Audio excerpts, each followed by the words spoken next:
Welcome to Transforming Transformational, a Teach Beyond podcast. I'm Kian. And I'm Heather. We're here to explore what it means to be transformed in our own lives and how that overflows to living lives of transformational impact in our communities. Today we're talking about work and jobs. So, Heather, I'm wondering, what was your first job? That's a great question. I feel like it depends on how you define this. I'd say besides babysitting, which was just kind of like what a lot of my friends did in that time frame. My first job was teaching piano, and I actually taught piano to one of the girls that I babysat. She was a neighbor who was in elementary school at the time, and I think I actually tutored in her class at the elementary school too. So we had a lot of different points of interaction, and she would just walk down the street to our house for lessons. And it was such a good opportunity to learn what worked and what didn't in teaching. I think I was already at that point thinking about pursuing teaching eventually as a career. And so it was good to have that responsibility to, select piano books and, have different incentives for different things that she was working on. So I have fond memories of teaching piano. That's great. I love that one of your first jobs was as a teacher. I know, right? It's too obvious. So my first job was actually a bagger at a local grocery store, and Mm, eventually became a cashier. But I still take pride in my ability to pack a good bag of yes. groceries, make sure everything's situated correctly, weight is distributed. So Yes. good. That is very impressive. Yeah. Yeah. But see, now the thing is, I was a cashier, and now more and more places are getting rid of cashiers and replacing them with self checkout. And Uh-huh. that still makes me really sad. That's funny. I think we've talked about that on the podcast before, but I didn't realize where that originated from. So now we know the root. Yes. That's great. Well, we'll have to also ask our guest today about her first job. Yes, that's a great idea. Today, we're talking with Dr. Arianna Molloy, who is an associate professor of organizational communication at Biola University in California. Her research focuses on meaningful work, work as calling, and the connection between humility and burnout in the workplace. Ariana has communications degrees from Seattle Pacific University and the University of Oregon and earned her PhD through the University of Denver in organizational rhetoric. She is an award winning scholar and educator who is published in the International Journal of Business Communication, Communication Studies, and Christianity Today. Ariana is also a consultant for organizations, business professionals, and ministries. Ariana recently wrote the book Healthy Calling From Toxic Burnout to Sustainable Work, and we're excited to talk with her about that today. Let's go over to the conversation with Dr. Arianna Molloy now.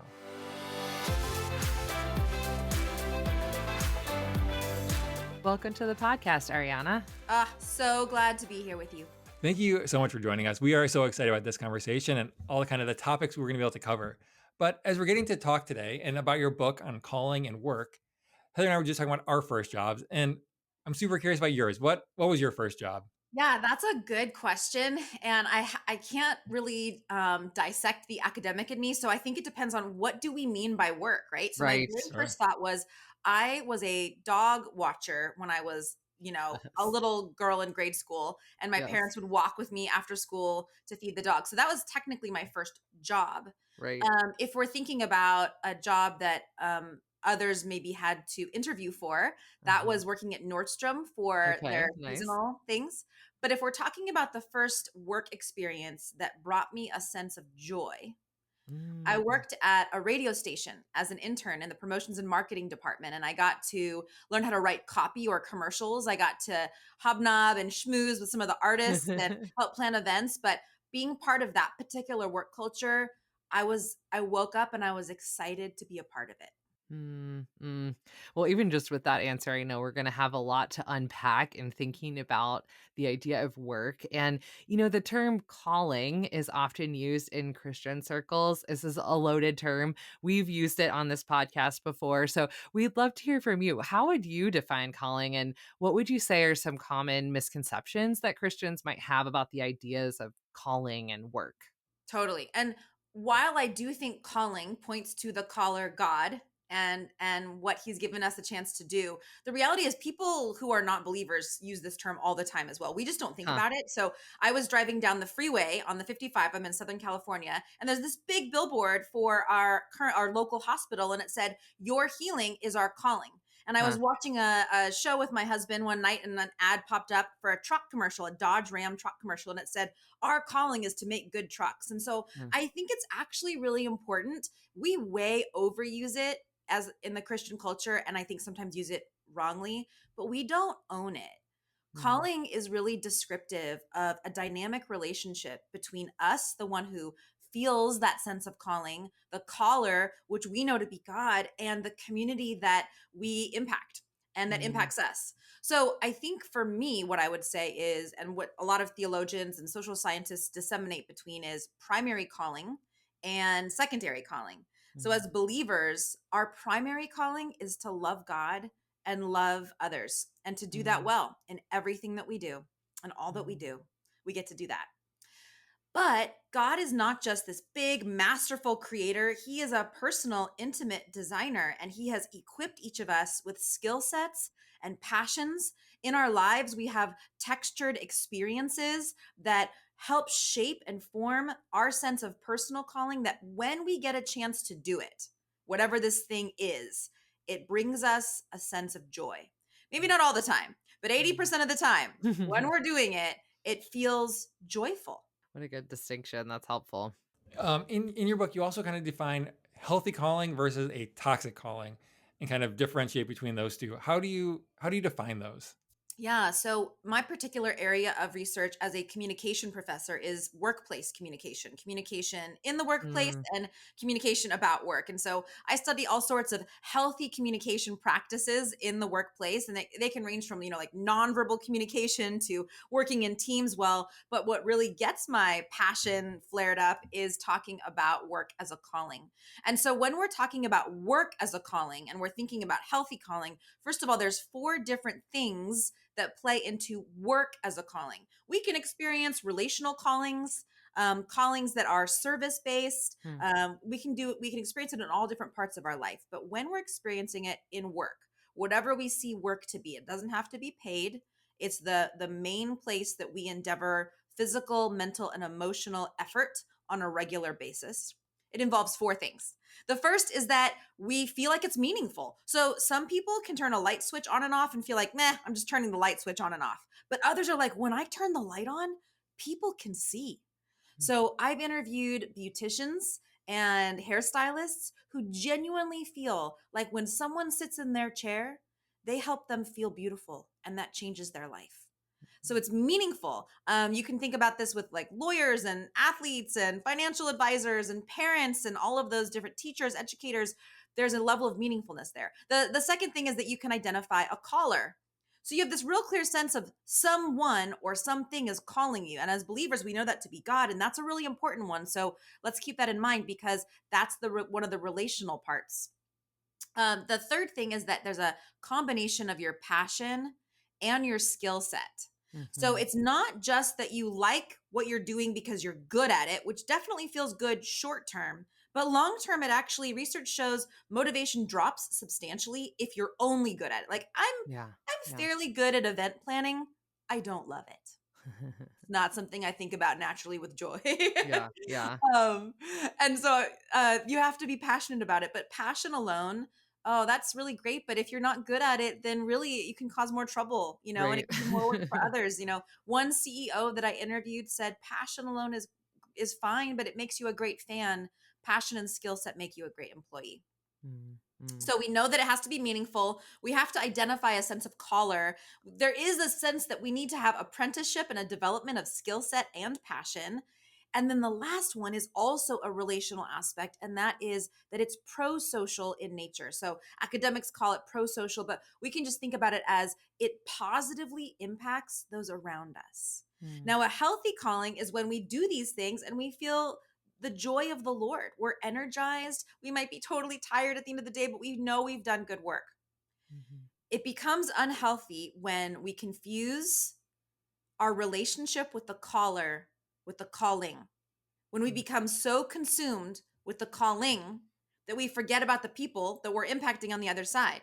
And mm, there's all sorts of ways that we can attend to this. We can think about the dark side of calling, like workaholism and job idolization, but ultimately, a dark kind of or unhealthy kind of calling in the workplace is not work as an expression of who I am, but work as the definition of who I am. And Mm, that can get us into real trouble. I think a lot of times, I mean, if you feel called to something and you're pursuing it, there's some level of high capacity in you. mm, And that's great. And that's a great compliment.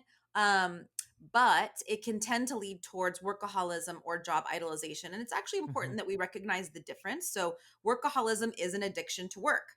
Yeah. And it can you don't even notice that it's happening because man, it feels good to do this job. I feel really good about this. And then all of a sudden it moves from feeling good when you're doing it to really feeling terrible when you're not doing it. Mm, So when you settle down, when you slow down at the end of the day or at the end of the week, all these bad feelings surface and we go to work to get that kind of hit or fix of control. That's workaholism. mhm, Job idolization is a little bit different. Job idolization is when work has the ultimate priority in our life. So, in this regard, we basically measure everything else in our life, who we show up for, why we show up based on our work identity. And this mm, can really be, of course, problematic. And so it can depend. And I would say the most important thing is not to think about these as categories, mm. but spectrums. It's Yeah. not, are you a workaholic or are you idolizing your job? It's more, ooh, okay, on one side is healthy calling, on the other side is a toxic calling. Where am I on the spectrum and Yeah. what specifically is pulling me in Mm, that direction? hmm. Are there specific questions or kind of indicators along those spectrums that might help to be those warning signs? And then also, practically, what do we do when we find Yeah, ourselves in workaholism or job idolization? great questions. So, I'm not just saying this because I'm a communication professor, but communication is a lot like checking your pulse. So, Mm, you check your pulse to see how your heart is doing, you check your communication to see how your heart is doing. And so you can think about how are you talking about work mm, to yourself? That's called intrapersonal communication, to others, and even to God. So after I had my son, I remember feeling so pulled going back to work, and I love being a professor. Oh my gosh, I love it so much, but I was exhausted at the end of the day, meeting with students' needs and my colleagues' needs and then my family stuff, and I found myself saying this, I have to go to work. And I realized that I actually can reframe it to I get to go to work. And even that little shift tells you something about your heart attitude. mm, But so paying attention to things like how is your level of cynicism and sarcasm? mm, Where are those? Are you being gracious with yourself or others? Are we categorizing the people we work with or the students that we work with? Are we limiting them and their potential based on how we feel in that moment? mm, A lot of times our communication about others and to others will reveal our heart attitude. What do we do mhm, about it? Well, I mm. wish that was like so easy. I wish I could say, okay, are you ready? Here's the big thing. Yeah, I we're don't have, taking notes. I know, right? I don't have a silver bullet, but what I can say is that the virtue of humility enacted when we do humility, when we do what Micah 6:8 talks about, which is to walk Mm, humbly with God, it kind of keeps us on that healthy calling path. And I know humility mm, is very abstract and we have really poor understandings of it, but there's really three main parts to humility. You can look at this biblically as well as in the social sciences. The three main parts to humility include the first being you know your strengths, you know your weaknesses, and neither of those things distract you from the goal. So you know what you're good at because you don't want to work with someone who doesn't know what they're good at. That's called incompetence, right? Lack of self awareness, lack of emotional intelligence. But you also don't want to deal with someone who's overly consumed with themselves, even if it's with insecurity. mm, Sometimes pride looks like insecurity, sometimes it looks like overblown ego. Both of those things can get in the way. Jesus knew who he was. He mm, knew that he was the Son of God, but he also knew his capacities in human flesh and what he needed to do in that moment. God himself decided that he needed to rest. He wanted to rest in Genesis. It's the very first thing they called holy. He recognized this need or perhaps a beauty of resting. So I would say humility involves that first thing. Humility also involves this awareness of being a life learner. Jesus was called rabbi and teacher, and we get to learn. And when mhm, you learn diagnostically, you remain open to other people and their ideas. So mhm, if you remain a humble leader, a humble educator, that means that you're not really thrown if there's something you don't know. And I mhm, don't know about you, but I am very aware that our world is moving really, really fast and there's a Yeah. lot to learn. Yeah. But operating from a place of humility means that you don't see that as a threat. Hmm. It's not threatening that you don't know everything. And it lowers that sense of defensiveness. So, defensiveness would be another one. I think the third part of humility that's really key is this concept of rest. Certainly, God doesn't need to rest, but He did it anyway. We need to rest. He made us that way. He designed Mhm. us with that. And it's easy to talk about rest and only think about the physical rest. That'd be great. Not everyone can do that. Some people have 2 or 3 jobs. Some people are single parents. Some people are caregivers. Mhm. But what you can do is emotionally, mentally, and spiritually rest, Mm. offering up those worries and those wants and the things that occupy your mind as it relates to work to the Lord as a kind of intellectual, emotional, spiritual tithing and giving it back to God. So, those three things, when we do that well, it helps keep us on the path of healthy calling. As I think about healthy calling and engaging in a healthy calling for life, for a job, and then there's days where you just don't feel there. Like you said, kind of you get to go to work or you have to go to work. Sure. I feel like that can change day to day, week to week. Maybe it's just you need rest at that point. And that's kind of as you talk about burnout, maybe that's a low level of burnout or it can escalate. But then also burnout versus calling burnout and maybe the difference between those two things. How do you Yeah. talk through all of those different thoughts as you go through it in your day to day in your work? Absolutely. So the genesis of burnout is what is called chronic stress. So let's go back a little bit and talk about the difference between regular stress and Mhm. chronic stress, okay?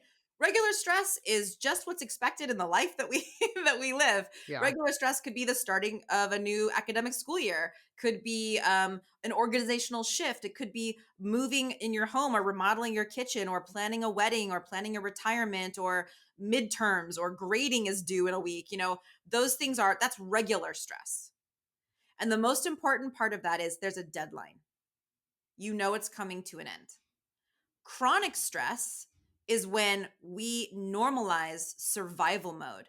And yes, there might be deadlines, but then right after that deadline's over, another one comes up and there's no margin in between. And Mm. all of a sudden, we're living with that kind of survivalist mode that totally alters our communication with ourselves and with others. And again, because calling is relational, that survivalist mindset completely poisons that sense of calling long term. Mm.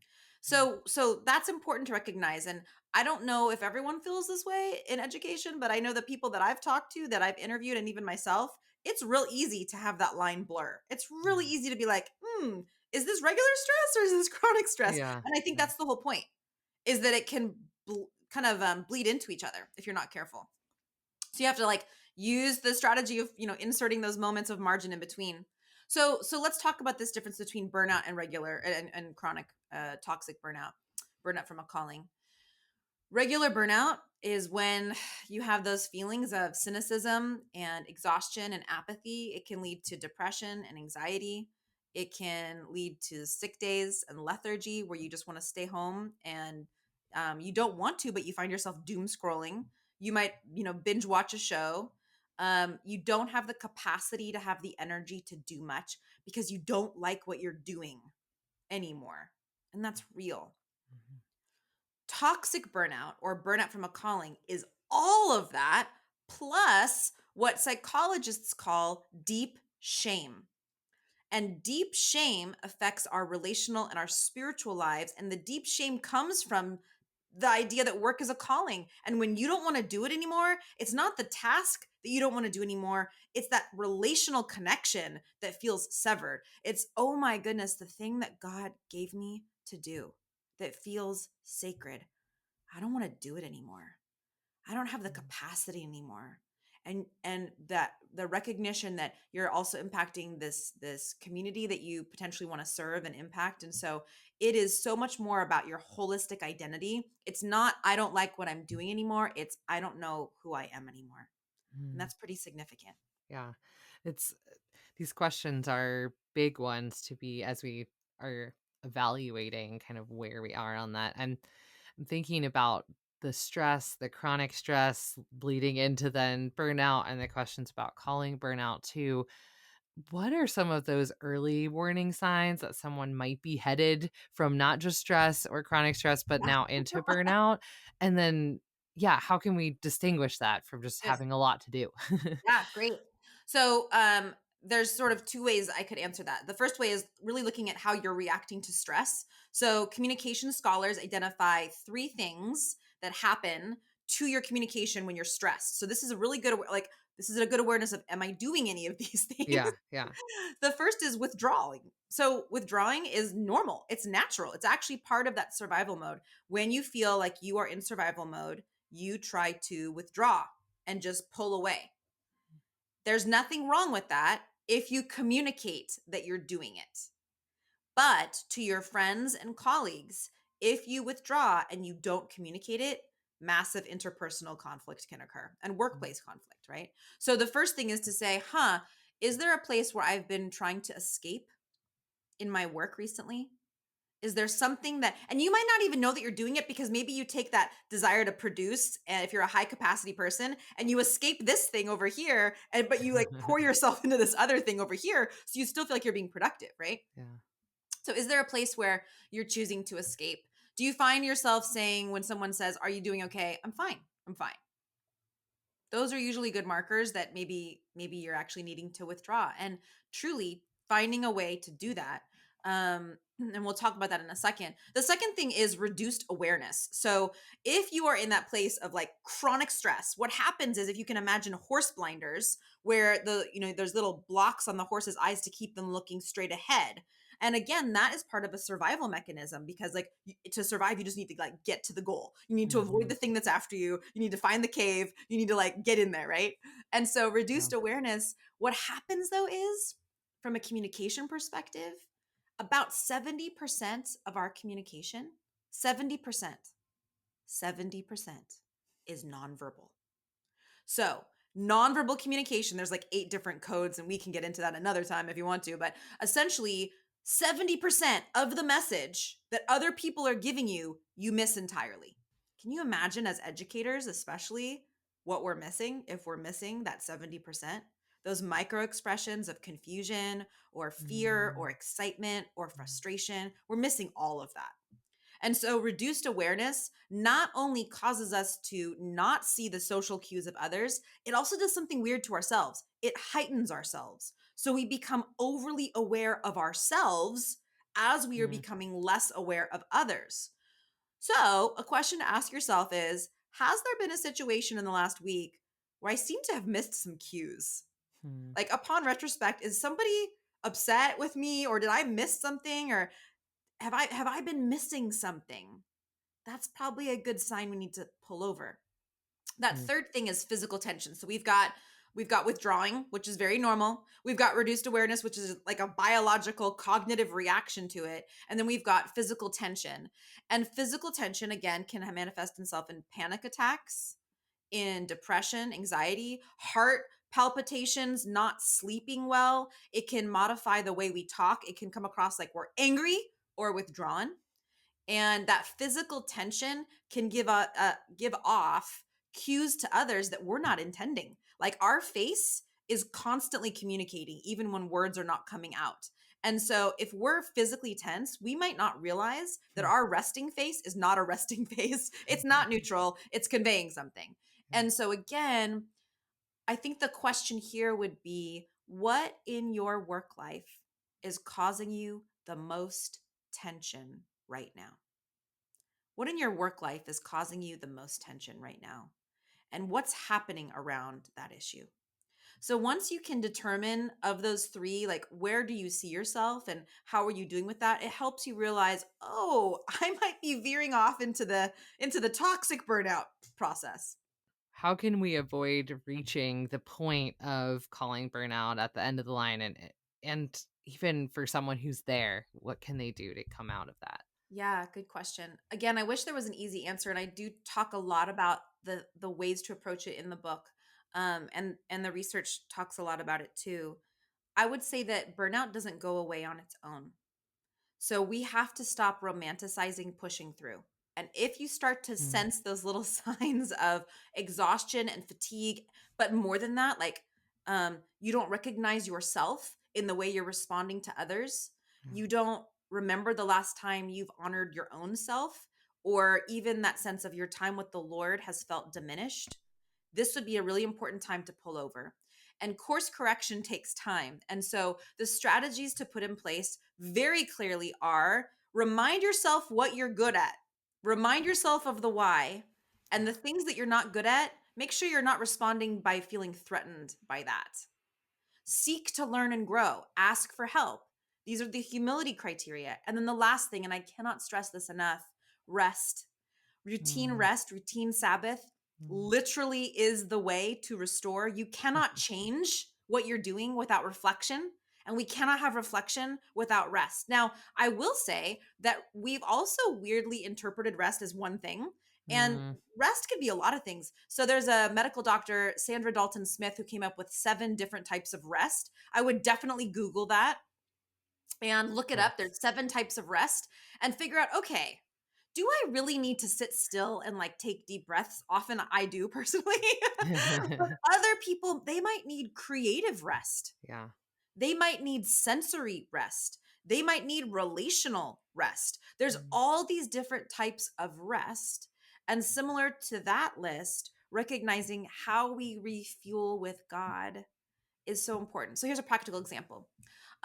Several years ago, this was during the COVID process, and we live in Southern California. So in the winter, it wasn't awful. The weather was not awful. And I just started going for a walk early in the morning by the beach, not on my Sabbath, actually, the day before. So that final push, I started going for a walk for 30 minutes and just reflecting with God on the week. Where did I succeed? Where did I fail? What should I do about that? So that's one practice. Another very practical practice is that I created very clear boundaries with my students about when I would respond to them. So you don't have the same luxury all the time with your boss or your colleagues. Sometimes you need to respond to that, but I actually talk about a work-life wellness policy. And so with my students, I let them know that I'm available 8:30 to 5:30 Monday through Friday. If they email me after that, and this could go for parents of students as well, I will respond the following day. So if they email me at 5:35 on Friday, I don't respond until Monday at 8:30. And I'll tell you Mhm. something, it is so hard to stick to that policy, because Mm. sometimes I get an email and I have the time to respond and I'm like, oh, if I could just cross this off the list. But guess what? I could also use that time for something else. And unless it's an emergency, it's okay to wait sometimes. That's so helpful. And even that last example where things that might feel like an emergency might not be and might be able to wait. And people working in ministry kind of notoriously feel this way. What they're doing is important, and it is important, but they feel the calling, the guilt, the shame of not doing it if they take a break, if they take a pause, if they rest. So what are some practical suggestions for navigating workload and boundaries when they feel, I mean, you mentioned even shame before. So kind of this calling, and if they're not doing it, if they're taking a personal break, they might feel shame, they might feel guilt about doing it. I love that question. And especially in explicit ministry, there needs to be at least quarterly meetings about healthy communication among staff and faculty. So whether it be in churches or schools, explicit meetings of how do we value communication? What do we determine is urgent? Like there's a lot of companies that have, Slack or different types of formats of communication, but you could even say, okay, if I email you, not urgent. If I text you, pretty urgent. If I call you, you need to answer, or those kinds of Right. things, right? Yeah. And so just determining the scaffolding or the layers of urgency is important. But I would also say that we have to be very careful. This is where we confuse the calling with the caller, that there is nothing romantic about working all the time. And that's absolutely not the model that Jesus gave us. So, that model, that pressure to work all the time, it's not from the Lord. Okay, so if we know that, what else do we know? We also know that work and rest are not distinct from each other. In really, a very healthy work approach prioritizes rest, but not just a Sabbath rest where like we kind of tend to like dump all of our needs for rest onto Sabbath, and it becomes this like junk drawer of like, Yeah. okay, I'm going to work 6 days a week, but I got to rest on this day. So we don't want to do that, right? Right. Because really, Sabbath is not meant to just be for a day. We're meant to live a Sabbath lifestyle. Sabbathing is Mm. turning our hearts and our minds to the Lord and remembering that all of the time, all of the resources that we have are His, and we are not God. and he is enough. So there is a surrender. Now, I don't know if you guys have talked about this before, but I think one of the other parts that's really hard about Sabbathing is what will happen is something called Sabbath sadness. So you do all this stuff and then you slow down and you're like wildly uncomfortable or sad. But psychologists will tell you that emotions are tunnels that you have to go through. You can't go under it, can't go over it, can't go around it, got to go through it because on the other side is something else. And if we just continue to avoid the sadness, we're actually going to miss out on what God has for us. So I would say to those, especially in ministry, have a backup, make sure that you're accountable in community. There should never just be one person who's solving all the things. So that's already a systemic problem if that's the case. If there's only one person who's like the first person to respond to a phone call of urgency, that's a different kind of role problem. So we have to figure out how to share the load, which is so indicative of Acts. If we look at the biblical account of the early church, sharing the load, sharing the responsibility, delegating so that we all can take time to recover. Because we're really not doing our calling a service if we use it like a toothpaste tube and squeeze out every ounce. That's not what it's meant to be.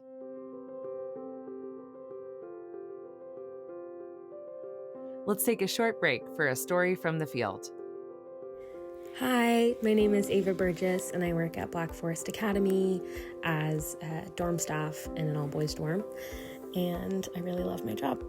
I think God has been teaching me a lot about what it looks like, what my calling is, and what it looks like to live that out, specifically in regard to patience. I imagined this job looking really different when I applied rather than what it really was when I got here, particularly because I was placed in a boys' dorm, which I was not expecting, but which has been a really great blessing to me. And now as I'm coming to the end of my second year, and I've added on a third additional year that I didn't originally plan on, I'm just seeing the fruit that's come with patience. I thought coming here I would be having these intense gospel conversations all the time and really engaging with students, and that's how I'd make impact and that's how people would grow. But working with a bunch of TCKs from around the world who are used to transition and used to change in location and people and who they can trust, it's just taken a lot longer to even get to a place where they can really listen to that kind of conversation. They're engaged in a lot of Christian conversation at school and in the activities that they do. And I have the privilege of being one of the people they get to come home to and be in their safe space. And showing up and doing my job well has really looked like being consistent and like being patient and just being there.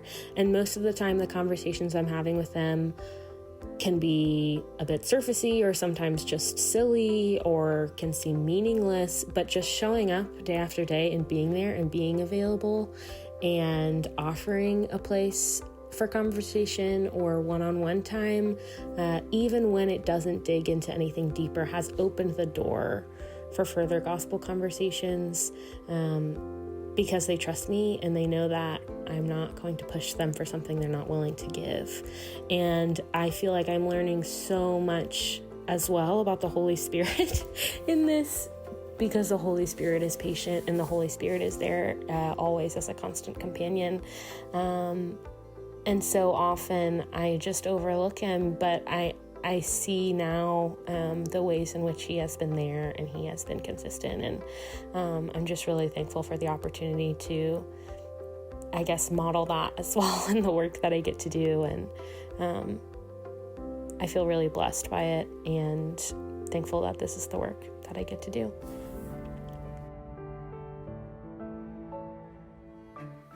For our weekly spotlight, we are focusing on resident assistants and dorm parents. We have a number of opportunities to serve in Germany or Kenya. To find out more, visit our opportunity board at teachbeyond.org/go or click on the link in the show notes. And now back to our conversation with Arianna. As we talk about calling, and somebody listening to this episode is hearing you describe calling and hearing about, feeling joy, feeling called to do it, and they're just not in that place. They are doing a Mhm. job that they do not feel as a calling. That is, you said turning on a light switch. Some people find joy, some people don't. So they just need a paycheck. So their Yeah. job is getting a paycheck and doing the job that needs to get done day to day. How does this idea speak to them? Is it kind of, hey, this book isn't for you until you get the job that you feel like is a calling, or does it still connect with where they're at? No, this book is totally for you. I'm so glad you asked that question. No, because we have to remember the connection between the primary calling and our secondary calling. So they're not distinct, they're connected. And if we are all called to love God well and love others, same coin, just different sides, then yeah, there's going to be times in our life where we have jobs that are just to pay the bills. And frankly, let's just acknowledge that like paying the bills is no small thing. That's something that is really a huge privilege that you can pay the bills. In fact, many people that I interviewed had a primary job that paid the bills and then a secondary type of work that didn't pay the bills, but that was their sense of calling. So I would say we have to think creatively about that. Really, there's actually three types of approaches to work. One is a job where you actually don't use your skill set at all or your previous experience or your expertise. It is just literally to pay the bills and you live for the weekend. The second is a career where you are applying some skill set and even some personal passion. And there's even evidence of being able to move up in whatever work that you're doing. But joy comes from explicit things like, oh, I got a new office. I got a higher pay raise. I got to pay for a vacation for my family. I paid off all my school debt. Like those are like really big things. But that calling category is that internal joy where you might not see physical evidence, but you know you made a difference and you know that it honors the Lord. So what do you do with when you're in a situation where you're not feeling that? There's a lot of things you can do, but what I would say is because calling is a process, even jobs that don't feel exciting at all can teach you something about yourself that you might need to know for that future job. So I often tell my college students, look for those first job foundations. Look for those work experiences that you might hate, but you're going to learn something about yourself. You're going to learn a skill set or how to interact in a particular work culture or something about yourself that will actually contribute to the job that you want. So that's one perspective. Another, though, is to figure out how to fashion this job in more alignment with your primary calling. There's a great book called Make Your Job a Calling by Brian Dick and Ryan Duffy. And in that book, they talk about what do you do when you're in a job that you don't love, but that's your job, but you so desperately want it to feel like a calling. And there's a lot of strategies, but the three things that they talk about that I think are very like immediate have to do with job crafting. Job crafting is when you think about the job that you're doing and you think about three things: task crafting, relational crafting, and cognitive crafting. Task crafting is when you say, okay, is there something that I hate that I can actually hand over to someone else that I don't really have to be doing? Or is there something I love that would be extra, but when I do it, I actually really enjoy it. So changing your task. The second thing is relational crafting. And this is where you think about, who am I spending time with at work? How are they talking about work? Do I feel better after I'm with them or worse? And then deciding I'm going to maybe limit the amount of time I'm spending with people who are just complaining for complaining's sake. And I'm going to pursue people who when I talk to them, I feel hopeful. I remember doing this actually working right after college at a church. And I shared a very small office space with someone who had the gift of complaining. And at first, I tried really hard to like put like positive quotes all over my desk so I could see it. It wasn't enough. And I realized that I was having like long lunches in my car just to avoid him. And so I finally just decided I need to find someone who is just full of joy, who makes me feel full of joy. And I need to meet with them like once or twice a week and just like refuel that part of me. And then, when I could, I actually put little earbuds in and listened to music instead of him complaining. And it was just something that I had to do. So that's relational crafting. Finding someone you can spend more time with who makes you feel hopeful and think on the things that are true, good, and right. And maybe limiting the places that it's not venting. Venting's important. We have to be able to express ourselves, but it's moved from venting to complaining. The third one is cognitive crafting. And this just goes back to like remembering why you're there. And maybe there's a verse or a quote or a memory that you can just put as like a 1 sentence, 2 sentence thing on your mirror when you're getting ready in the morning or in your car. And you're like, this is why I'm here. And remembering the why. And to actually choose one of those three to do for 1 month each. And I would suggest that that person tries this for 3 months and then evaluate if this is you, evaluate where you are and your level of meaningfulness. Perhaps even start with like, how would you rate that meaningfulness in your job right now? And then 3 months from now, how would you rate it? Mm, mm, yeah. A lot of what you're sharing is self-awareness, and it's pausing and reflecting. It's, saying, okay, what's going to move me one step forward in a new direction? And I think that's even helpful just to keep in mind these different strategies or, thoughts, questions to ask ourselves. It takes a moment of self reflection to then be able to answer that question. And maybe that's taking time to journal or meeting with a mentor or even just a pause at the end of the day to think back on what went well or, whatever, that will help give us some of the information we need to answer the questions you're bringing up or to, be able to assess for ourselves where we are on those spectrums or scales. And I think that's really helpful. It's powerful. It's profound to pause. Even though Yeah. it seems like common sense, like how often do we actually take inventory? So that's really helpful. I really love that phraseology, the profound pause. And I think that that's really true. And it's no one is going to do that for you. Mhm. So Mhm. you cannot wait for someone to say, "Hey, I think you should take a minute and, rest." Yeah. You have to decide, "No, I'm going to." In fact, another strategy that I've done this particular year is that if I'm between classes or meetings and it's less than 10 minutes, I don't go on my phone.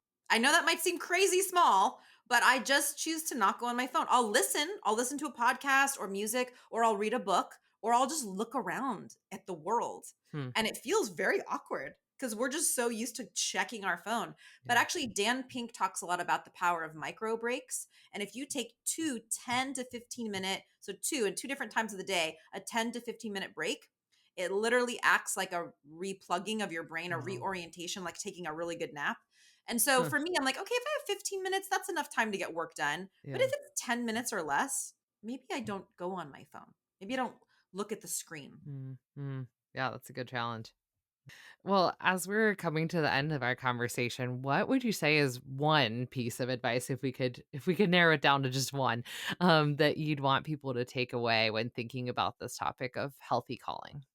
If I had to narrow it down to one, I feel like I'm at an ice cream store where I have to I like choose know. my favorite flavor. I would say that calling is about relationship.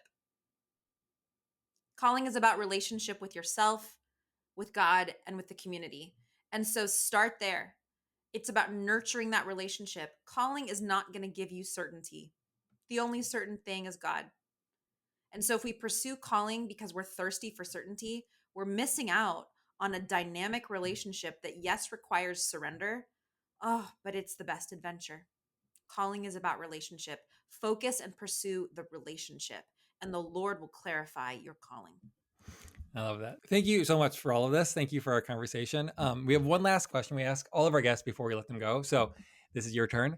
And that is, what's one thing that's changing your life right now? So this can be something big and serious or something small and light. Kind of, you're free to take it whichever direction you would like to go. So I'll go first and then Heather, so you get a little bit of time to think about it. But what's changing my life is I'm reading this book. I've been reading it for a while. It's called The Power Broker. And it's just a really interesting book. It's about somebody who did a bunch of building planning in New York City, but it's a long book and it comes up in my head all the time. I think about it a lot Huh. in different conversations. So I realize that's changing my life. But I'm still in Over the a middle of long it. So period of time. Yeah. it is That's a it awesome. is a long book. So it's been That's good. great. That's great. So yeah. Nice. Well, I realized I shared an app that's changing my life a few weeks ago, and here I am sharing another one. So it is what it is, but it's a very different kind of app. So this week, what's changing my life is the Yuka app, and Mm. it's spelled Yuka. It has a little carrot as the picture, but basically, what you can do is scan the barcode of food products, like beauty supplies, like household items, and it will tell you about the health score of that item. And then if it's a pretty low score, it'll give you alternatives, which I just absolutely love this because I don't always know. I like want to eat well and, put good things into my body, but I don't necessarily know that one is better than the other. So it does also explain kind of the why. It gives you, that explanation. And so if a certain thing doesn't matter as much, you can override the system, if you will. But I found that to be really helpful while I'm at the grocery store or, just making purchases. So that's what's changing my life lately. What about you, Ariana? Yeah. So my husband used to work at the same university that I am at, but now he's a dean of a seminary. And so we found ourselves not having the same schedule at all. And we were so spoiled with being able to carpool. One of the things that's changing my life right now is leaving each other audio messages about our day because we both have long commutes. And so I think there's something really, really important about sharing the details of your day with your significant other or family, because we don't realize, we forget to talk about those details as the hours go by, but they still impacted who we are. So we now leave each other these little audio messages as we're driving home, because the other person's not available at the same time or whatever. And then we get to know how we're doing so that when we walk into the door at home and we're having to care for our little kid and juggle dinner and bathe him and see how my parents are doing, we know how we're doing. And I don't know, that just feels like I've unlocked some kind of secret weapon in healthy relationships. So leaving those messages, and it's different than a text because, again, remember, nonverbal communication, 70%, we don't get any of the tonal voice or the timing or the pacing or any of that. Yeah. So Yeah. Oh, that's great. It's great to have that little update about Alan too. So thanks for sharing that. Well, it was great to have this conversation today. Thanks so much for joining us, Ariana. that was really my pleasure. It was great to talk with Ariana today and to talk about calling. We have our regular work and calling series every month where we focus on stories of how God has worked in people's lives, but it was great to also take a step back and talk about specifically calling today. Something that stood out to me when she was talking about your sweet spot, that's the meeting point of something we have training and skills in and something that we're good at doing and we enjoy and we're passionate about. It stood out to me because that's actually something that we ask in our interview when we're interviewing applicants to Teach Beyond as we're trying to get a feel for how they're wired. So it was neat to hear her mention that idea. And it seems like something we can be thinking about and even praying about and reflecting on as we think about healthy calling. You may have caught at the end when Ariana mentioned her husband, Alan. Alan was actually a guest on episode 138, where he talked about faith, missions, and Gen Z. Yes, they are quite the power couple. It's great to have Ariana on today. Gian and I serve with an organization called Teach Beyond. Education plays a big role in missions, and Teach Beyond is a part of that. As followers of Jesus, Teach Beyond is a global community providing transformational education services as part of God's ongoing mission to transform individuals and communities into all He intends. Want to learn more and get involved? Visit teachbeyond.org or follow us on social media. To help more people find the podcast and hear about Teach Beyond, we'd love it if you would leave a rating or review and share this show with a friend. Be sure you're subscribed or following the show on the platform where you listen so you never miss an episode. And as always, you can reach us at podcast@teachbeyond.org. We'll see you next week.